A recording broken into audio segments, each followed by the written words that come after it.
Montana Territory, 1879. The wind carried the scent of pine and dust as the town of Red Elk sat quiet under a sky the color of pewter.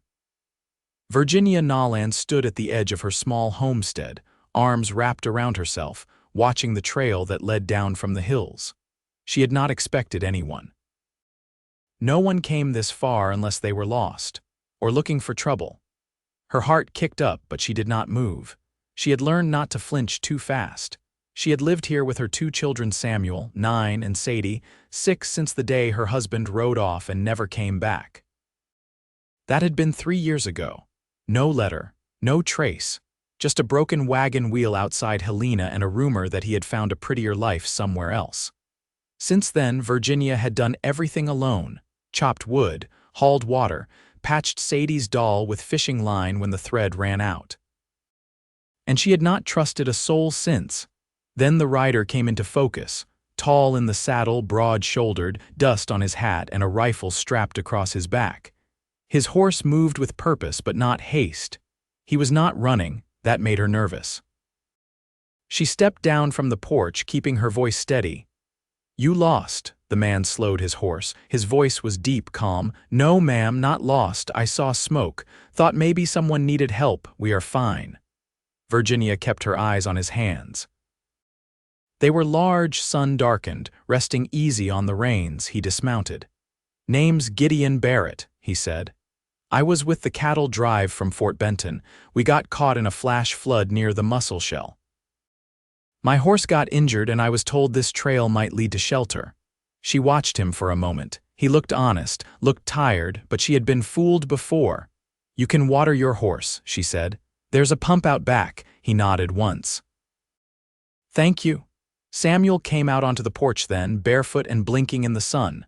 "Mama, we have a visitor," Virginia said, her voice gentle for her son. Gideon turned, his gaze softening. "Hey there, partner." Samuel stepped closer, inspecting the cowboy like he might a new tool. "You got a gun?" "Sure do," Gideon said, crouching slightly. "But I only use it when I have to." Sadie peeked out next. Her curls were wild and her eyes curious. "Is he stayin', Mama?" "No," Virginia said quickly, too quickly. "Just watering his horse." But Gideon looked at her then, not with push or pride, just something steady. "I can head out after. Just needed a drink for the horse and maybe a word with someone who knows the land." Virginia hesitated. She wanted to send him on.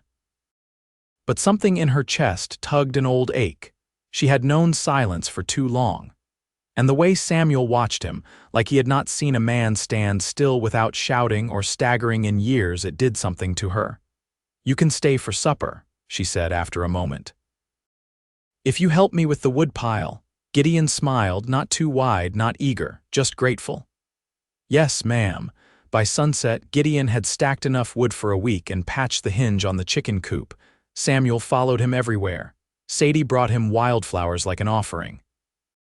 At the supper table, Virginia watched him.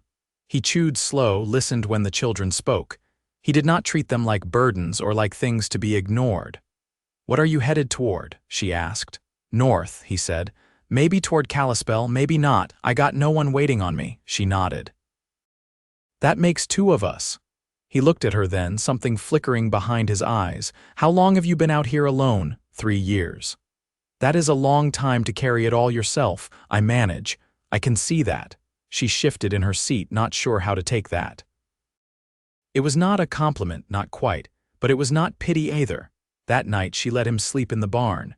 She left the door unlatched. The next morning, Gideon helped Samuel fix the fence near the stream. Virginia watched from the porch, arms crossed, heart unsettled. He was gentle with her boy, patient. And when Sadie fell and scraped her knee, he carried her back without a word, cleaned the cut with river water and a clean cloth. "Where did you learn that?" Virginia asked, arms at her hips. "My mother," he said. "She was a nurse during the war." Virginia blinked.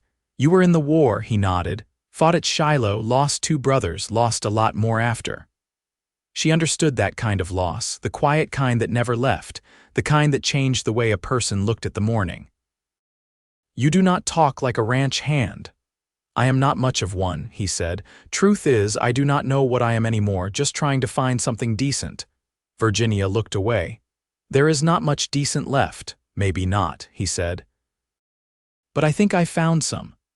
She glanced back at him, her throat tight. That night there was a sound out near the barn.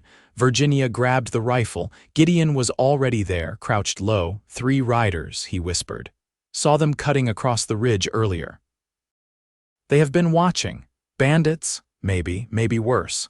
Virginia's jaw clenched. She had 2 kids asleep in the loft. She could not let anything happen to them. Gideon touched her arm. I will take care of it. Why would you? He looked at her, steady and quiet. Because someone should. He slipped out into the dark, rifle in hand. She watched from the porch, heart in her throat. There were 2 shots, then silence. He came back, breath hard, shirt torn across the shoulder. Ran them off. One will not be coming back. The others got the message. You are bleeding. I have had worse. She stepped forward, her fingers brushing his arm. You did not have to do that. Yes, I did, she swallowed. Why? He looked at her, eyes soft. Because you are worth protecting. She looked away, blinking hard. I do not know how to be with anyone anymore, she whispered. You do not have to, he said. Just start by letting someone stay. She nodded just once and left the door open that night. The morning after the gunfire, frost clung stubborn to the edges of the grass, and the chickens paced uneasily near the coop. Gideon sat on the porch step, shirt sleeve rolled up, arm wrapped in a strip of Sadie's old bedsheet. The bleeding had stopped, but the skin around the wound was puffed and puckered. Virginia came out with steam rising from a tin mug. He didn't reach for it. She set it beside him. You shouldn't be out here like that, she said, not unkind. I'm cooler out here, he said. And the light's better. She stood quiet a moment, watching the mist lift off the fields. I sent Samuel to check the traps. He wanted to go alone. He take the rifle, she nodded. Good, Gideon said. He's steady. She looked down at him, the corner of her mouth twitching. He still forgets to tie his boots. Boots can wait. Nerves can't be taught. He shifted, wincing as the bandage pulled. Virginia knelt beside him, unwrapping it with careful fingers. She didn't say anything at first, and neither did he. You've got grit under the skin, she said finally. It'll fester. I figured you'd say that. I boiled the sewing needle already, she said. And I don't shake. Gideon met her eyes, and for a breath neither of them moved. Then he looked away, offering his arm without a word. Inside, he sat at the table while she cleaned the wound. He gripped the edge of the wood, jaw clenched, but didn't make a sound. When she threaded the needle, she said, You ever been stitched by a woman before? No, he said. First time for both of us then. She worked in silence, neat and efficient. He didn't look at her hands, but he felt the steadiness of them, the way she held the skin taut, like she'd done this 100 times on something more fragile than flesh. When she tied off the last knot, she didn't lean back right away. You didn't have to step between us and danger. His voice was low. I know. Then why did you? He looked at her then, and something in his eyes made her breath catch. Because I wanted to. She didn't know what to say to that, so she stood and poured water into a basin, rinsing the blood from her hands. Gideon watched her, quiet. I saw the grave under the cottonwood. Her shoulders stiffened, but she didn't turn. Don't talk about that. I wasn't asking questions, just wanted you to know I saw it. She nodded once, slow. He drank, mean when he did. I figured. She turned then, drying her hands. I buried that part of my life, not because I wanted to forget it. Because I had to start something else. He didn't press her, just stood and reached for his coat. His movements were slower, careful of the stitches. I can't stay in the barn with a hole in my arm, he said. If I hang around, I'll earn my keep some other way. You planning to stay? I was hoping you'd say something before I had to. Virginia crossed her arms. I don't have any use for someone who expects me to fall at his feet just because he's decent. I don't expect anything, Gideon said. But I can fix the west fence. You've got posts rotting out, and that old mule's got a sore hoof. He's favoring it. She glanced at him, then toward the barn. You saw that in one morning. I notice things. I don't talk much, but I see. She walked past him, brushing the doorframe with her fingers. You can stay 3 more days. After that, if you want to keep eating at my table, you fix the roof too. He smiled, not wide, but the kind that sat deep in the eyes. Roof it is. By afternoon, he was working the corner posts with Samuel holding nails in his palm like precious stones. Gideon gave instructions easily, never raising his voice. Virginia watched from under the awning, her sewing basket in her lap, unused. Sadie curled beside her with a book she couldn't yet read, tracing letters with her finger. "Mama, can he stay forever?" Virginia didn't answer, but her hands stilled. That night she laid out blankets on the floor near the stove. "You'll be warmer here than in the barn." "I'm not offering more than that." "I didn't expect more," Gideon said. She lingered by the stairs. "I don't know how to trust a man who doesn't want to take something from me. I don't want a thing you don't give freely." He didn't stand, didn't try to come closer. Just sat with his bad arm against his ribs, the firelight softening the lines of his face. "I've spent a long time keeping people out," she said. "Even my own children sometimes. They know you love them. How would you know? Because I've seen what it looks like when children don't know." "Yours do." Virginia pressed her palm to the stair rail, gripping it tight. "I don't know what it means to let someone in anymore." Gideon's voice was quiet. "Then maybe don't let me in all the way, just don't keep me out." She turned without another word and climbed the stairs. But she didn't shut her bedroom door, not all the way. 2 more weeks passed beneath Montana's wide sky. The late summer sun held its warmth close, stubborn in the face of encroaching autumn. Mornings came slower now, with faint fog curling like breath above the fields, and the scent of drying grass carried into the holler from the hills. Gideon had stayed. Not under protest, not with expectation, he simply kept showing up in the doorway each morning with his hat in one hand and a list of things needing fixing already in his mind. Virginia let him. She didn't ask where he planned to go next. He never said, and she never pressed. But the firewood stayed stacked, the roof no longer leaked, and the mule walked easier now. One afternoon, Virginia found him kneeling beside the root cellar, running his hand over the warped frame where the door had started to sink. She leaned against the fence post, arms loose at her sides. "Don't think I've ever seen you idle." Gideon sat back on his heels, glancing up. "Idle men don't sleep well." "Is that what keeps you moving, sleep?" "I've had years where sleep would have meant more than it should have," he said. "Work keeps the dark back." She didn't answer. The breeze stirred the edge of her apron. After a moment, she stepped forward. "The cellar's barely holding. My husband dug it too shallow." "You want me to deepen it?" "I want it to hold through winter. I don't want to be digging potatoes out of frozen dirt come December." He nodded, standing. "Then I'll shore it from the inside. That'll hold." They walked back toward the house in silence, the kind that didn't itch or weigh, the kind that settled between two people when the need to explain had long passed. At supper, Virginia noticed Samuel chewing slower than usual, his eyes flicking to Gideon, then away. She set down her fork. "Something wrong with the stew?" He shook his head. "Just thinkin'." Sadie was already dozing against the table leg, her hand curled around the hem of Gideon's trouser leg. He didn't move, just let her be. Samuel looked up. "Mama, is he stayin' for Christmas?" Virginia blinked. The air shifted. "We don't know what's happening by then," she said. Samuel frowned. "But he fixed things, stuff we couldn't." Gideon's hand rested gently on Sadie's hair.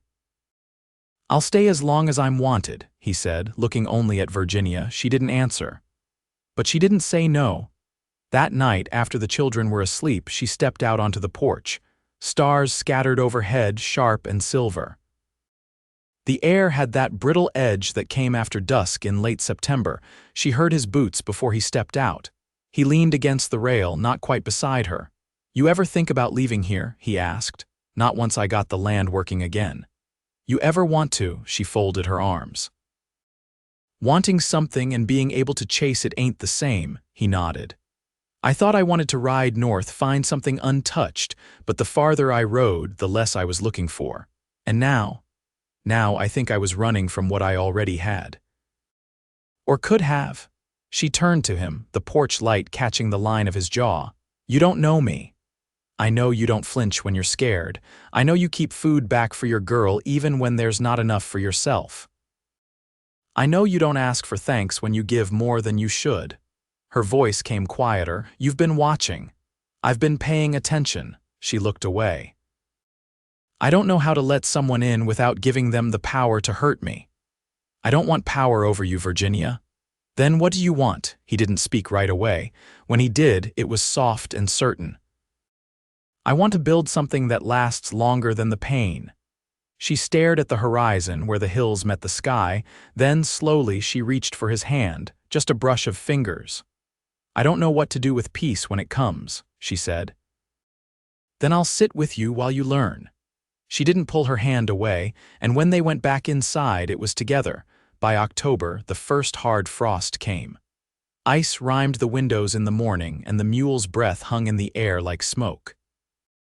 Virginia had begun pulling the last of the squash from the garden, hands raw from the cold, Gideon beside her with burlap sacks slung over his shoulder. You're quiet today, she said, brushing dirt from her palms. I was thinking about the barn, he answered, tying off a sack. If we brace the north wall before the snow comes, it'll hold through spring.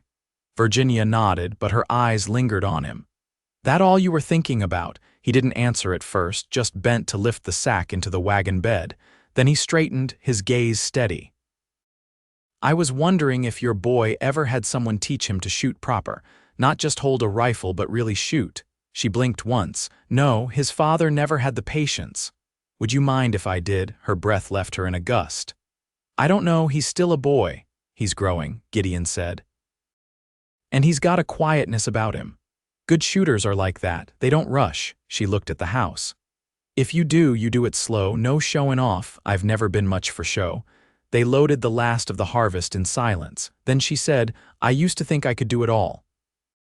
That needing someone meant being weak. He didn't look at her. What changed? I started sleeping through the night. The next afternoon, Virginia watched from the porch as Samuel stood stiff backed near the tree line, Gideon crouched beside him. The boy's arms were too thin for the rifle, but he listened.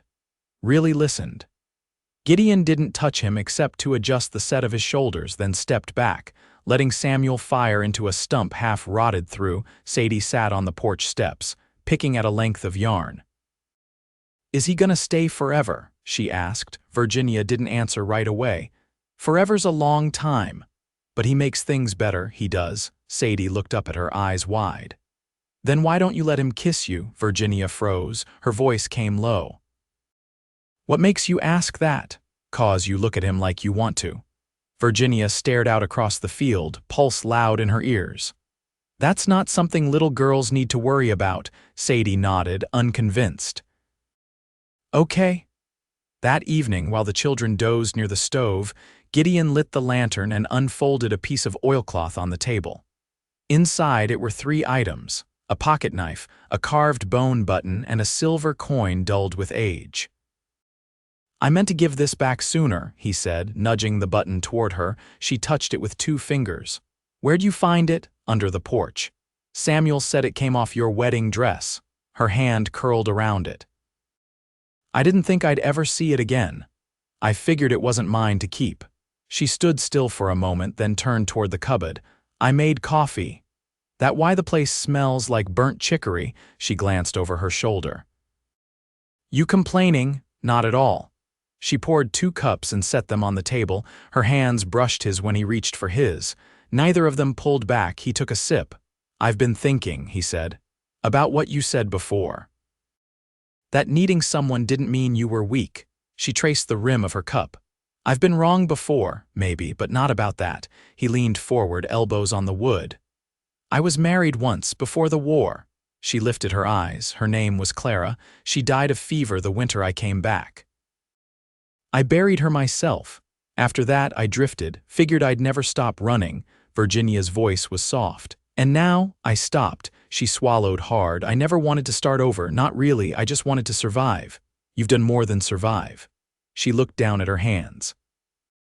I'm afraid of what comes next, of needing you and something happening to take it all away again. He didn't smile, didn't move, just said, then let's not rush it. Let's just stay, here, one day at a time. Virginia stood, crossed slowly to his side of the table and reached for his hand. When he took hers, his grip was warm, firm, and patient. "I don't know how to be with someone," she whispered. He looked up at her. "You already are." She bent and pressed her lips to his forehead. "I can't promise more than this." He closed his eyes. "This is all I need." And when she turned down the lamp, she left the room lit only by the fire, the children curled in sleep, and Gideon's hand still folded around hers. The first snow came late, clinging in soft patches along the fence rails and gathering in the dips of the field where the earth held cold longer. Virginia stood at the window with a rag in her hand, though she'd long stopped wiping. Beyond the glass, Gideon was splitting kindling. His coat was dusted with white, his breath steady in the cold air. Samuel was stacking the cut wood with slow, careful hands. Sadie sat in the wagon bed bundled in a quilt, her cheeks flushed pink, eyes tracking her brother like he might do something worth remembering. Virginia turned from the window. "Supper's going to be light," she said aloud, mostly to herself. Behind her, Gideon's coat hung on the peg beside hers. That hadn't always been the case, but she'd let it stay there after the second time he came in without knocking, and she hadn't minded. The larder was low, but not dangerously so. She had enough flour to carry them through to the next supply run, one they'd planned together, with a list she'd let him write. There was comfort in that, not in giving up control, but in not needing to hold everything alone. Later, after the children were tucked beneath quilts, Gideon sat across from her at the table. His hands were rough, nails clean, and there was a small gash on his knuckle that she hadn't seen before. "You catch it on the wedge?" she asked, nodding toward his hand. "Fence nail," he said. "The one near the south trough. Head snapped off. You wrap it." Samuel did. "He's got your steadiness." She poured the last of the coffee into their cups. "He's got your quiet too." Gideon didn't respond right away. Then he set his cup down and leaned forward, elbows on the table but not touching hers. "I wired a man in Kalispell last week, storekeeper I knew from the trail, asked him about a seed order." Virginia's eyes narrowed. "Why?" "Because you said you wanted to plant a second field come spring. And I thought if that was something you still meant, I could help with that." She looked at him a long moment. "You planning on wiring all my orders from now on?" "No," he said. "But I figured if I was going to ask you something, I should come with something to offer." She folded her arms. "What are you asking?" He exhaled once through his nose. "What would you say if we made this permanent?" "I'd say it already feels that way most days." "I mean proper," he said. "Me here, with you, with them." Virginia didn't speak. She rose and took the kettle from the stove, filled his cup again, then her own. She set it down quietly, then sat. "Wasn't sure I'd ever be asked that again," she said. "I'm not asking for a ceremony," Gideon said. "Unless you want one, I'm asking to stay. To build a life where no one leaves when it gets hard, where the roof always holds and the fields don't get planted alone." "I don't want someone to fix things for me," she said. "I know," he replied. "I want to fix things with you." She reached across the table, her hand rough from years of work. He met her halfway. "I don't know what this will look like in 5 years, she said. "I do," he said. "It'll look like a field full of seed, a girl who reads, a boy who shoots straight, and a woman who doesn't flinch when she's loved." Virginia blinked hard. "I want that." He brought her hand to his lips, kissed her knuckles. "Then it's yours." That night, when the stove had gone to coals and the house was still, she pressed her body to his beneath the quilt. No words passed between them. There was no need. Not anymore. By spring, the second field had been turned. Samuel had grown an inch and asked to ride into town with Gideon for supplies. Sadie had learned to write her name, carving it into the soft bark of the cottonwood beside her father's grave. Gideon didn't say anything when he saw it, just added a cross of his own beneath it. The house smelled of yeast and drying herbs. A new window had been added to the kitchen wall, letting in the morning light. Gideon had built it after Virginia mentioned how the sun hit the sink just right in early March. Virginia stood in the doorway one morning after planting, her hands dusted with soil. Gideon was beside her, one hand at the small of her back. "You thinking about adding onto the barn?" she asked. I was thinking of building a schoolhouse, actually, for them. And maybe a few neighbor kids. You a teacher now? No, he said. But you are, she laughed softly, leaning into him. It's a good life. It's ours, he said, and it was, the kind that didn't need proving. The kind that came from showing up, season after season, standing beside someone when the water rose, when the wind turned sharp, when the frost came early. A life forged not in grand gestures, but in the daily choosing. Virginia and Gideon Barrett chose each other every day after that. Through late freezes and dry summers, through the birth of a child with Gideon's calm eyes and Virginia's fire, through quiet evenings reading by the stove, and long walks with a hand always reaching back to make sure the other was near, they were never alone again. And they never stopped being grateful for it.